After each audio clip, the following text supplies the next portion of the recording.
was a boy in Home Sweet Home who was very rough and tough. He was about 6'3", and he weighed like 250 pounds, buff. He ended up in the Israeli army. He's a really tough guy. His grandfather is one of the Gedolei Hadar in America.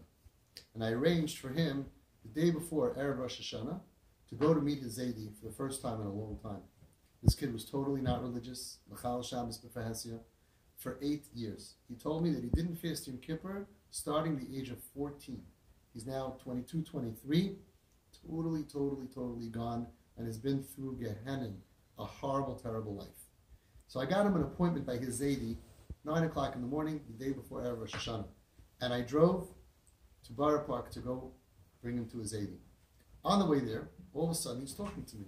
And he starts telling me, you know, it's crazy that my parents, they never hug me. My father never hugs me. My mother never hugs me.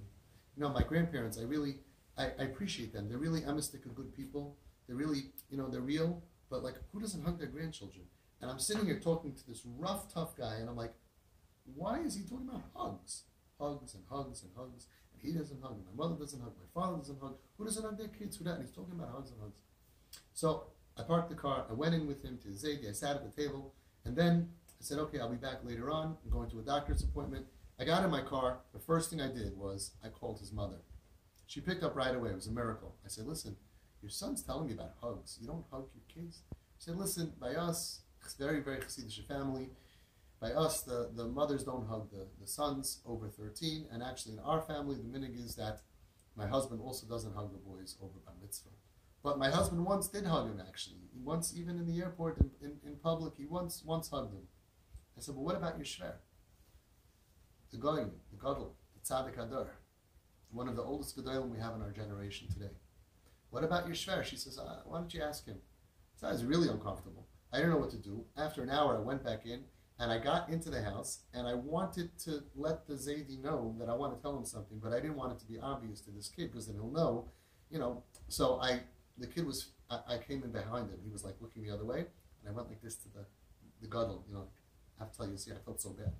Anyway, so the guy got up, and now this tough kid went to say goodbye to his bubby, who made him chocolate chip cookies, who was very nice. It was a very small house. I didn't have much time. And this Gadol was walking, was very shaking, was walking very slow, and I had only a few seconds, and I saw out of the corner of my eye, she was giving him the chocolate chip cookies. She wouldn't hug him, but she was like, oh, I love you.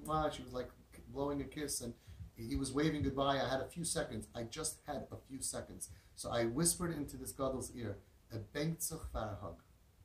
He's yearning for a hug. And mamash, on the spin of a dime, he all of a sudden just turned, and this boy was right behind him at that point. He didn't see me tell him anything, and he starts going like this. He's short and old, and he's reaching up, and this boy's like, what do you want from me? He reaches up, and he puts his arm around his neck, and he pulls him down, like he couldn't hug him, it was like a half thing. He gives a kiss. I made believe, I made believe I didn't see anything, and I went out, and I was spoiled. Because I don't know the cheshbon of the grandfather not to give his grandson a hug. But there was a cheshbon there, right? And look how he was able to change and abandon it. I got to give him a hug. He wants a hug. I'm going to go against my minhag. It takes a gadol to do that. It's not a simple thing. I get into the car, and this boy is sitting next to me. He's freaking out. And he's like, I can't believe it. And he's talking like this. I can't believe it. My Zaidi. I said, what? He gave me a hug. He gave me a kiss. And I said to him, wow, I thought you said he doesn't do that. Yeah, I know, he never did it before. And he's talking, he's like going on and on. I can't believe it. My Zaidi, he gave me a hug, gave me a kiss. And then it's just quiet. I leave Borough Park and I'm going back to Home Sweet Home, which was on P and 16th.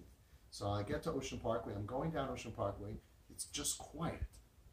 At the light of Ocean Parkway and Avenue J, I'm at the red light, and he turns to me and he says, Avi, what do you think? Maybe I should start keeping Shabbos. So I wasn't that trained. This is before TP. This is a long time ago. And I knew I can't say, woohoo, yes, I'm going to Gan Eden and he's going to keep Shabbos. No, I knew not to do that. I didn't know what to do. So I had Siyata D'Shmaya. I told him, I said, I don't know what you should do. I'm not going to tell you what to do. But maybe if your neshama is trying to tell you something, maybe you should listen. The boy kept Rosh Hashanah, first day, second day. He kept Shabbos Shuvah. He fasted Yom Kippur for the first time since he was 14. I was with him, Mila, tears by Mila, tears, tearing into the sin. He kept Shabbos again. He kept Sukkot the first days. He kept Shabbos Chalamoid. He kept Shmini Atzeres and Simchas Torah in Shul. I gave him an Aliyah. First Aliyah he had since his Bar Mitzvah. And he had an Aliyah in Shul. All because of a hug and a kiss from Zaidi. That's the power of a hug.